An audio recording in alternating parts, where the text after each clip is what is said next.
Gesta, voilà encore un soulard. Lui, il a tellement bu jusqu'à quand tu vois ses joues, les joues même dit, je suis soulard, je suis soulard, il dort, il rêve de la bière. Il se réveille pour pisser, il pisse l'alcool. C'est-à-dire, lui-même quand il marche, cette démarche, ça dit, alcool, je suis soulard. Ça c'est connu Gesta. Des gens qui ne servent à rien. Et cette loi vient nous mentir que le président de la République, c'est eux qui ont demandé à aller voir le président. Tu mens. Quand vous étiez parti voir le président, si réellement ça a été quelque chose d'officiel, si vous aviez été voir le président et que c'est quelque chose d'officiel, on en parlera dans le journal. Le journal, la TVT, principale télévision du Togo, en parlera, oui. Dans le journal de 20h, les artistes togolais ont fait un pas vers voir le monsieur le président afin de discuter sur les plans sociopolitiques, les choses qui ne vont pas dans le pays. Ça n'a pas été le cas. Ce qui n'a pas été officiel, ça veut dire vous aviez été voir le président de la République officieusement. Ce qui veut dire vous êtes des personnes corrompues. Midouzanou. Vous êtes des personnes corrompues. Que ce soit Mastagas, que ce soit Mike Flame, Connie Gesta, tous ces bandes, César, Setlo, vous êtes des personnes corrompues. Vous êtes des vendus. Parce que votre visite chez le chef d'État n'était pas organisée officiellement. Vous aviez été voir le président de la République officieusement. Est-ce que, quand vous dites que vous avez été voir le chef de l'État pour discuter des choses qui ne vont pas dans le pays, nous sommes tous conscients, étant des enfants du même pays, étant un peuple pacifique, qui réclame aujourd'hui une amélioration de vie, une amélioration des conditions de vie de chaque citoyen, accès aux soins de santé pour chaque Togolaise et chaque Togolais, avoir accès à l'électricité, avoir accès à l'eau potable, avoir accès à l'internet à un débit normal, car nous sommes au XXIe siècle.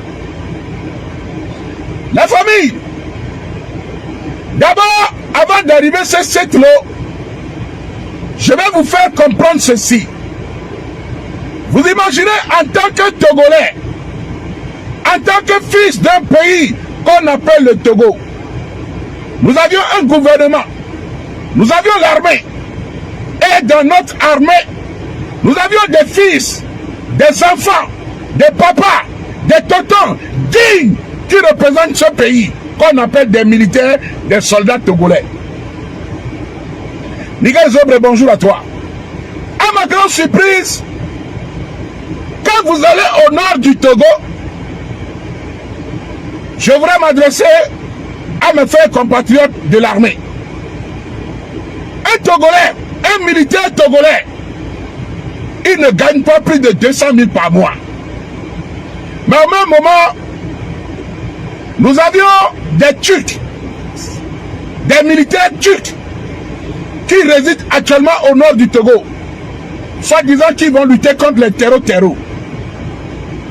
Ma première question que je me pose, est-ce que l'armée togolaise n'est-il pas capable de lutter contre une minorité de personnes armées au nord qui se disent des terreaux? Nos militaires ne sont pas capables de lutter contre ces gens-là. Ma première question, nous avions des militaires togolais qui sont financés par l'État, qui sont financés par des sous publics, mais au même moment, ils ne sont pas capables d'aller défendre notre pays sur les territoires togolais au nord.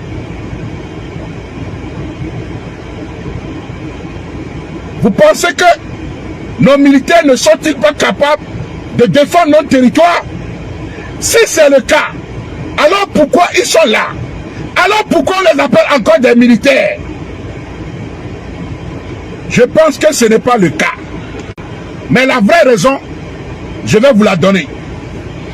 La vraie raison est qu'aujourd'hui, le gouvernement togolais a peur du peuple. Nos politiciens, ceux qui nous dirigent, ont peur de l'armée. Ils ont peur de l'armée à un point qu'ils ne peuvent pas leur donner des armes.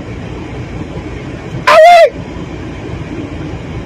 On monte sur tout ça dans la menace Yao. Parce que le gouvernement a peur de son propre armée. Ils ont peur. Raison pour laquelle ils ont été chercher des militaires turcs pour ramener au Togo. Et vous savez, ces militaires turcs, vous savez combien ils gagnent? Le plus bas salaire d'un militaire turc qui lutte contre le terror au nord du Togo est payé à $2000. Plus de 1 million de francs CFA. La famille, partagez le live sur TikTok. Sécurisez le live. Le salaire moyen d'un militaire turc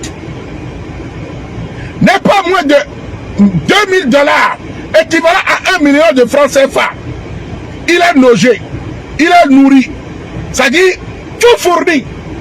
Le petit matin, il se réveille, il a son petit gâteau, son sandwich, ce que le même soldat togolais n'a pas. Lui, il est ravitaillé avec de l'eau volvique. L'eau minérale, c'est ça que le militaire turc, lui, prend, il boit sur le territoire togolais. Mais au même moment, les Togolais, le militaire togolais, mon frère Pata, mon frère Piabao, mon frère Kabou, mon frère Komra, mon frère Nicolas, mon frère Kofi, mon frère Hodabalo, lui, il n'a pas accès à l'eau potable. Il gagne à peine 200 000 francs CFA sur le même territoire. Son propre pays, son propre territoire, il ne gagne pas ça. Est-ce que, mon jeune frère militaire, tu trouves cela normal que dans ton propre pays, on va chercher un étranger, un Turc qui vient lutter contre le terror